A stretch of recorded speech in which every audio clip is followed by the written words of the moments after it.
30 days daily yoga சேலஞ்சில் இது டே 29. இன்றைக்கி நம்ம பண்ண போகிற ஆசனம் சேத்து பந்தாசனம், பிரிட்ஜ் போஸ்.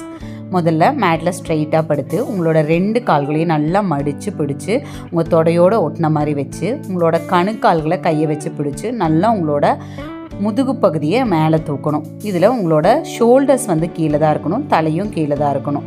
இது பண்ணும்போது உங்களோட யூட்ரஸ்க்கு நல்ல ஒரு பிளட் சர்க்குலேஷன் போயிட்டு வரும். உங்களால் ஆங்கிளை கேட்ச் பண்ண முடியல அப்படின்னா உங்களோட ஹிப்பில் உங்களோட 2 கை இந்த மாதிரி வச்சு ஹோல்ட் பண்ணலாம். இப்போ அப்படியே உங்களோட ரைட் லெக்கை மட்டும் ரைஸ் பண்ணி ஒரு 10 கவுண்ட்ஸ் ஹோல்டிங், அதுக்கப்புறமா லெஃப்ட் லெக்கை ரைஸ் பண்ணி ஒரு 10 கவுண்ட்ஸ் ஹோல்டிங்.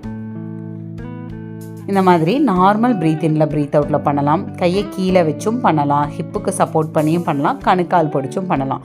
இது பண்ணுறது ரொம்ப ரொம்ப ரொம்ப ரொம்ப பேக் போனுக்கு நல்ல ஒரு ரிலீஃப் கொடுக்கும். இதை பற்றின கேள்விகள் சந்தேகங்கள் இருந்தால் கீழே கமெண்ட் செக்ஷனில் கேளுங்க. தேங்க்யூ.